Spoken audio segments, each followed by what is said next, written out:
అందరికీ హృదయపూర్వక నమస్కారాలు. వన మహోత్సవ కార్యక్రమాన్ని అందరూ సామాజిక బాధ్యతగా తీసుకోవాలని మనస్ఫూర్తిగా అభ్యర్థిస్తున్నాను. పర్యావరణ సమతుల్యత కోసం పచ్చదనాన్ని పెంచాలి అనేది ఎన్డీఏ కూటమి ప్రభుత్వ లక్ష్యం. 29% ఉన్న పచ్చదనం 50% తీసుకెళ్లాలే లక్ష్యంగా పనిచేస్తున్నాం. ఈ వన మహోత్సవ కార్యక్రమంలో మరొక ముఖ్య విషయం, వృక్ష జాతుల ఎంపిక చాలా కీలకం. అవి స్వదేశీ వృక్ష జాతులను ఎంపిక చేసుకోవటం చాలా అవసరం. స్థానిక వృక్ష జాతులు నాటడం ద్వారా జీవ వైవిధ్యాన్ని, నేల ఆరోగ్యాన్ని మరియు పర్యావరణం మరియు మానవ ఆరోగ్యాన్ని కాపాడిన వాళ్ళు అవుతాం. అందుకే దేశవాళీ చెట్లు పెంచడం చాలా అవసరం.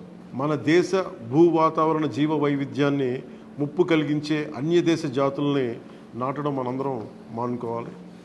చూడటానికి మొక్క ఆకర్షణీయంగా ఉంది, మొక్క నాటితే ఏపుగా పెరిగిపోతుంది, నిర్వహణ ఖర్చులుంటాం అని చెప్పి ఎవెన్యూ ప్లాంటేషన్ పేరు మీద గత దశాబ్ద కాలంలో అన్య దేశ వృక్ష జాతులైన కోనాకార్పస్, ఏడాకులు